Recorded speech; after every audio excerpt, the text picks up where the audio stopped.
Electrical safety is paramount to prevent house fires and keep your home safe. Let's look at the 7 most common dangerous mistakes to avoid when connecting wires to screw posts on receptacle outlets and wall switches. Some you might know, but some might surprise you. 1. Exposed wire on terminal screw is too long. This is the result of stripping too much insulation off the wire. The exposed copper extends past the side body of the outlet, leaving it vulnerable to arcing within the junction box. The solution is to trim the excess length down to 3/4 of an inch or 19 millimeters before curling it and attaching to the screw terminal. Here's what it should look like. No bare wire past the outlet body. 2. Exposed wire on terminal screw is too short. This is the result of not stripping enough insulation off the wire, resulting in insulation under the screw terminal. This doesn't allow the screw to sit properly. Successive cycles of the wire heating and cooling can cause the connection to loosen over time, risking arcing and fire. The solution, like before, is to strip the wire to the proper length of 3/4 of an inch or 19 millimeters. Here's what it should look like. No insulation under the screw terminal. 3. The wire is wound on the screw terminal right to left or counterclockwise, against the direction the screw is tightened. When the wire hook is against the clockwise direction that the screw tightens, it can cause the bare wire to back off from underneath the screw. There is less surface contact and it's easier for the connection to come loose, increasing the risk of arcing, shorting, and fire. Here's how it should look. Attached from the left side with the hook curving clockwise.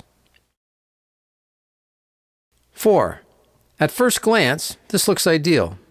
Do you see what's wrong with it? The exposed wire is not too long, not too short. It's wound in the correct direction. But look at the screws themselves. Notice that they are silver. Outlets have 2 different screw colors for a reason. Your black or red wires, which are carrying the current, are always going to be used with the brass screws. And then your white wire is always going to be used with the silver. Attaching the wires on the wrong colored screw results in reverse polarity.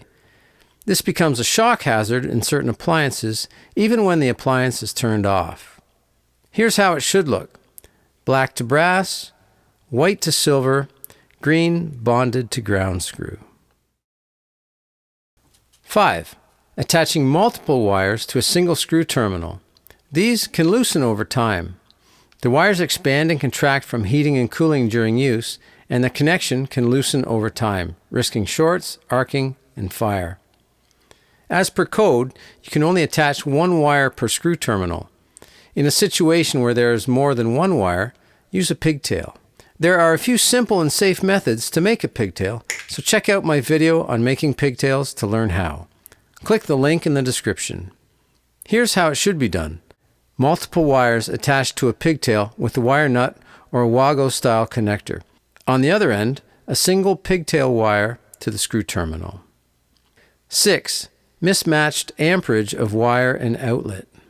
Now this one, at first glance, looks perfect. It doesn't have any of the problems that we talked about, but when we have a closer look, we see that this is actually a 20 amp receptacle on a 10 amp NM. You should not put a higher amperage device on a lower amperage cable. While there is no inherent danger connecting a 15 amp outlet to a 20 amp circuit wired with 12 gauge wire, it is dangerous to connect a 20 amp outlet to a 15 amp circuit wired with 14 gauge wire. NM cable is color-coded. White sheathing is 14 gauge wire for a 15 amp circuit. Yellow is 12 gauge wire for a 20 amp circuit. A 20 amp receptacle is distinguished by the additional slot to form a T on the large slot neutral side. Here's the correct way. 20 amp outlet with T slot on yellow 12 gauge wire. 15 amp outlet on white 14 gauge wire. 7. Improper tightening of screw post. Most common is under-tightening, which can lead to loose wires and fire hazard. Over-tightening can damage the wire or strip the screw. Tighten to 12 to 14 inch-pounds, or 1.36 to 1.58 newton meters. Without a torque screwdriver, that's about a half turn after the screw begins to snug the wire against the back plate. To ensure a good fit, use a number 1 green-handled Robertson screwdriver. Once snug, wiggle to check, and a final light snug. Also, tighten any unused screws.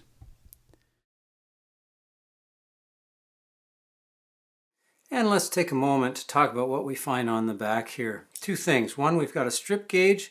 We've got these push-in connectors. Now this strip gauge is not for when you're cutting the post. Remember, that's going to be 3/4 of an inch or 19 millimeters. This strip gauge is for when you're using the push-in connectors. See, I'm a little bit long there. So I could cut those down.